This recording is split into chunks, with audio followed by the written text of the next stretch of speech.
اگر میرا نبی چاہے تو کیا اس مومنوں کے خاندان پر انعام و اکرام کی بارشیں نہ ہو جاتی؟ کیا ان کو پکا پکایا نہ مل جاتا؟ ارے وہ طاقت والا نبی، وہ قوت و قدرت و اختیار والا نبی جو انگلی کے ایک خفیف سے اشارے سے چاند کے سینے کو چیر دے،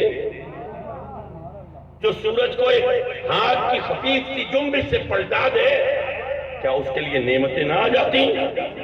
لیکن نبی نے نعمتیں نہیں اتروائیں، اپنا معجزہ نہیں دکھایا، کیونکہ یہ نبی انسانوں کو توقیر دے رہا ہے لڑنے کی، جفا کشی کی، ڈٹ جانے کی، بھوک برداشت کرنے کی۔ بھوک کیا ہے؟ نفس کی خواہش ہے۔ مکان کیا ہے؟ نفس کی خواہش ہے۔ ہاں ہو اچھا ہے، لیکن جب سچ کے ساتھ کھڑ گئے ہو، اس کے بعد پھر اگر کوئی تمہیں آزمائش میں لاتا ہے تو لڑنا بھی سیکھو، کھلے آسمان کے نیچے سونا بھی سیکھو۔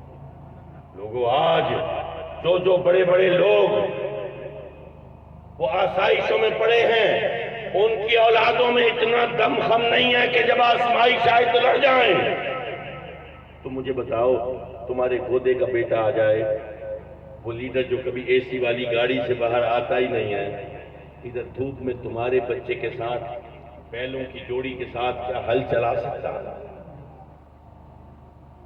کیا وہ شدید حق کے عالم میں جب تمہاری فصلوں کو سپرے کی ضرورت ہو، وہاں ٹھاٹھا باندھ کے کیا کھیت کے اندر سپرے کر سکتا ہے؟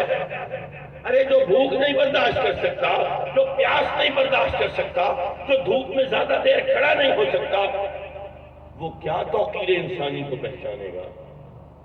میرا نبی تو مجاہد بنا رہا ہے، لڑنا سکھا رہا ہے۔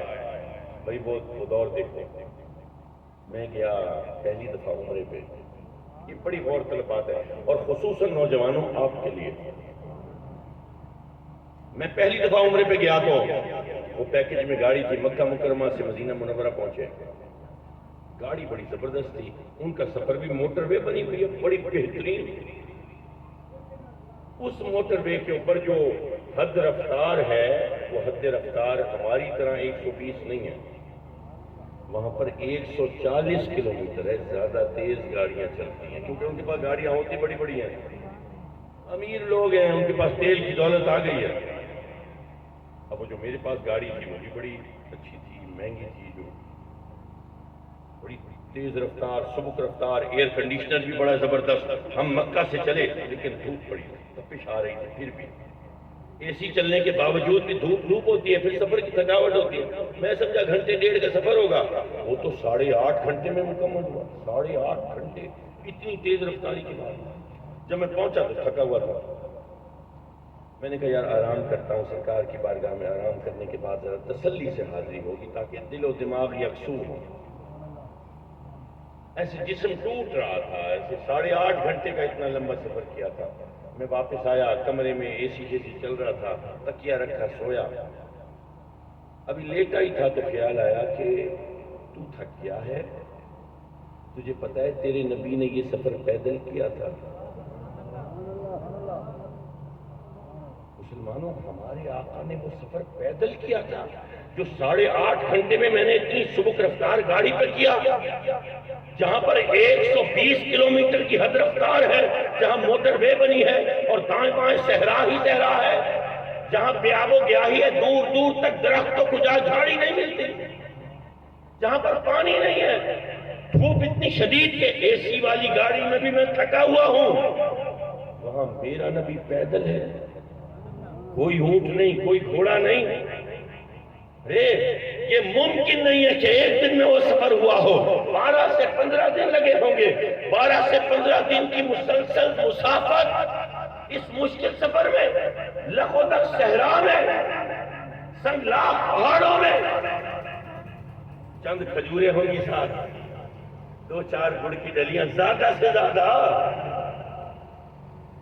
لوگوں حیرت ہے مجھے، یقین کرو جہاں سفر بھی اس حساب سے ہوتے ہیں کہ اگلا پانی کا کنواں کہاں ملے، یعنی مشکیزے کے اندر پانی کو بھی بوند بوند کر کے، گھونٹ گھونٹ کر کے استعمال کرنا۔ اللہ اکبر، اللہ اکبر، میں تھکا بیٹھا ہوں اس 8.5 گھنٹے کے سفر سے، اور میرا نبی ہے جو تھکنے کا پیغام ہی نہیں دے رہا انسان۔ اور میں تو جوان تھا، میں تو 25-30 سال کی عمر میں تھا، میں تو تنو من تھا، میں تو توانا تھا۔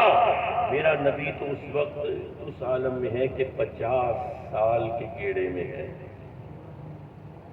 آپ نے سنی ہوں گے واقعات غار ثور کے، جہاں پر وہ مکڑی نے جالا بن دیا تھا، یاد ہے؟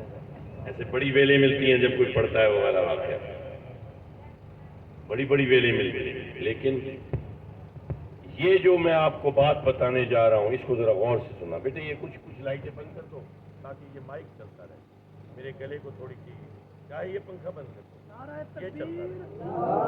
نعرہ رسالت یا رسول اللہ کہنے والوں سینے کا زور لگا کر نعرہ رسالت، نعرہ خلافت، نعرہ حیدری۔